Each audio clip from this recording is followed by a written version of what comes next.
Президент Майя Санду haberlerde Niyazet Meraşan Moldova'ya karşı giderler. Devleti koruyan yüksek nasatı teklif etti sınır boyunda güvenliği kabul etme. Hep öyle koruma bütün Moldova'ya hem onun sınırlarını.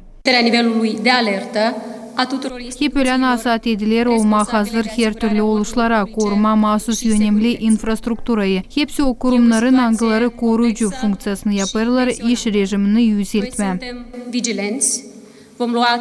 Devletin prezidenti dilediği insanlar olsun sabırlı. İnansınlar o haberlere anglarını doğru mass medyalar verirler. Biz lazım olalım uslu haberleri de doğru yerlerden kabul etme. Biz yalvarırız politikacılara, mass medya kurumlarına verme sadece doğru haberleri. Devlet kurumları lazım çimrek işlesinler. O olayları Moldova devleti kontrol edemer. Zira o dil bizim toprağımız. Ama orada bizim yaşayanlar. Biz bekleriz teklifleri konuşmaya. Prezident nişanladı Prидnestrovye'ye haftanın bitkisinde OBSE temsilcileri gelecekler. Marina Tapal, Maya Sadoviç, Artem Tapal, GRT Haberler.